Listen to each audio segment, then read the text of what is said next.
The Pittsburgh Steelers season is over, but if you think the news surrounding the black and gold is over, think again. For the drama-filled Steelers, things are just heating up, and this is where the Daily Links article comes in. You might have missed some key news, and we fill you in and give you the latest, and sometimes greatest, news surrounding the Steelers. Today in the Black and Gold Links article we take a look at how a recent report stated there were Philadelphia Eagles players who weren't happy with the team sticking with Carson Wentz, rather wanting to retain Nick Foles. In fact, some went as far to talk about how Wentz as a teammate and leader on the team isn't good enough. Sound familiar? Seems the Steelers aren't the only team to air out their dirty laundry publicly. Want NFL news and interesting links in your inbox every weekday morning? Rise and grind with us. By signing up, you agree to our privacy policy and European users agree to the data transfer policy. Let's get to the news. Multiple Eagles defend Carson Wentz. Slam report by Nick Shook, NFL.com. The convoluted future of the quarterback position in Philadelphia has spawned an incendiary story on this, the 21st day of 2019.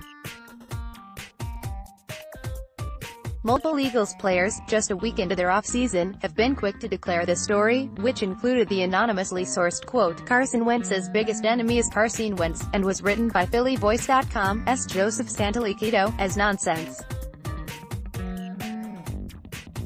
Wentz was named the team's starter going forward by coach Doug Peterson after the Eagles were eliminated from the playoffs by the New Orleans Saints.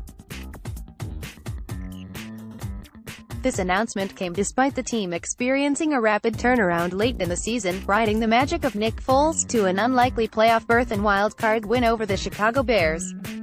It again revived the Foles-Wentz debate, but with the Eagles having spent the No. 2 overall pick on Wentz, who was a legitimate MVP candidate before his knee injury ended his 2017 season, it's understandable for them to go in the direction of the younger QB. Santoliquito's piece, citing multiple unnamed sources, tells a tale of an entitled quarterback who created friction within the offense, and required former Eagles assistants Frank Reich and John DeFilippo to rein Wentz in and stop him from going off point. The story also cites Wentz's dependence on tight end Zach Ertz, whose 116 receptions were a career high and the second most in the NFL for any pass catcher, as a crutch that held back Philadelphia's offense. Wentz isn't going anywhere, though. With Foles positioned to make $20 million in 2019 salary that is fully guaranteed on the third day of the new league year, a parting of ways is imminent.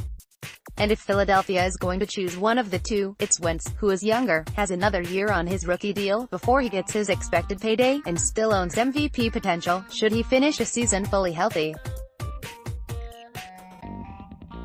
The decision is fairly simple, even if Foles' play has been incredibly difficult to ignore.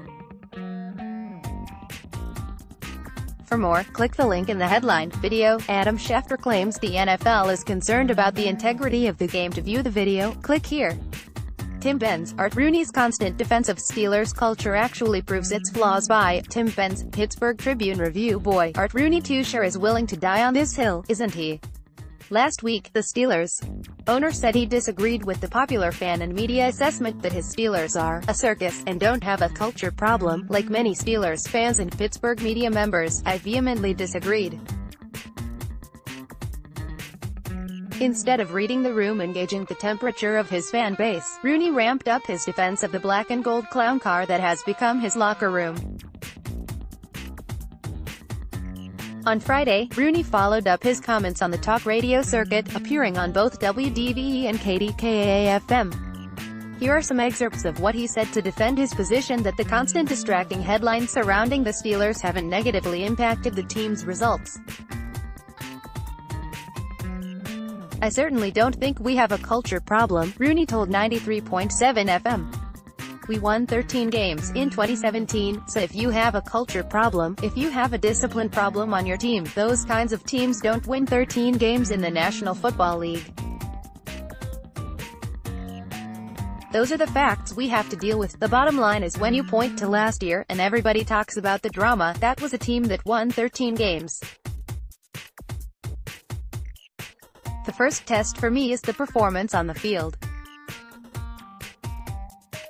Are we winning games? Do we have a winning culture? I think the record speaks for itself. Our fans judge us primarily on wins and losses.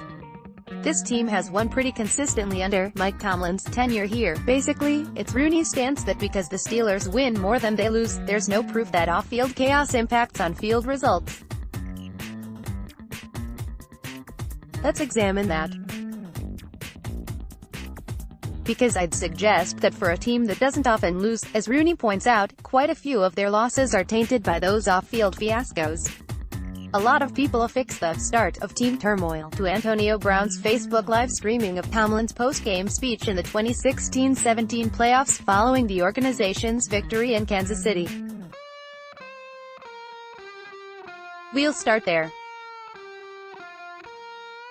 A week after Brown streamed Tomlin using some colorful language about the Patriots, the Steelers went up to New England and lost in the AFC Championship game.